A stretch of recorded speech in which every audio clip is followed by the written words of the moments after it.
curiosidade, assim, essas coisas entre famílias às vezes não são tão fáceis como a Nem gente sempre. conta. Como é que foi esse processo de entrar?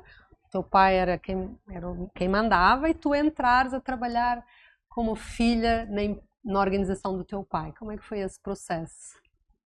Não é sempre muito fácil. Quais foram as principais dores aí? O que é que tu aprendeste nesse processo?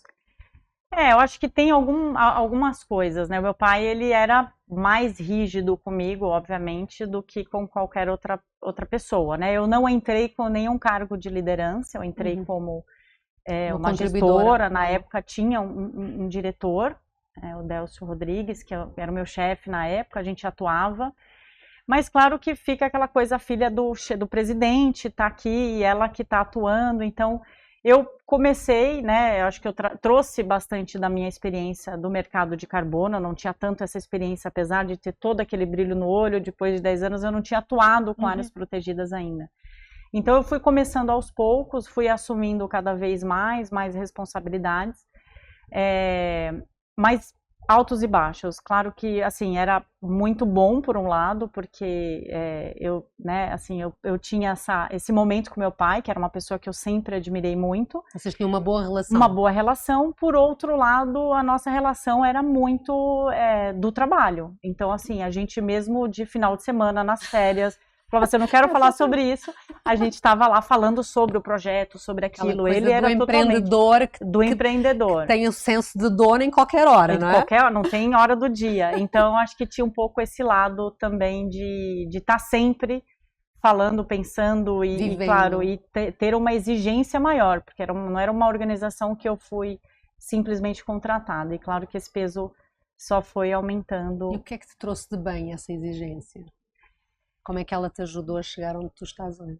Eu acho que, assim, muito do que a gente é hoje, eu acho que veio dessa exigência que meu pai faleceu em 2019, que foi o momento que eu, de não ter, talvez, eu já estava à frente da instituição, mas eu não tinha,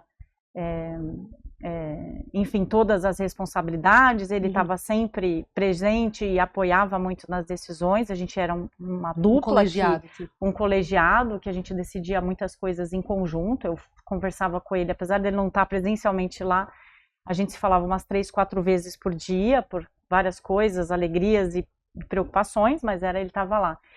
E em 2019 ele morreu, não foi de uma doença, foi de um acidente, então foi uma coisa muito repentina, muito súbita.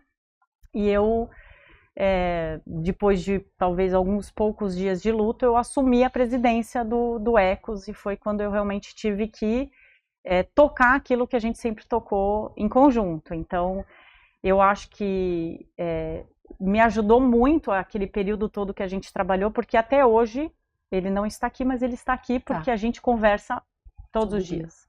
Então, assim, às vezes eu dou até risada, conquistas e outras coisas. Então, eu acho que, por um lado, foi muito bom, né? Eu acho que isso de ter esse convívio com ele, eu aprendi muito, a exigência. Então, acho que hoje eu não sou uma pessoa que é contratada do Ecos. Eu sou o Ecos, se ele... toda a preocupação é um peso muito grande, porque é isso.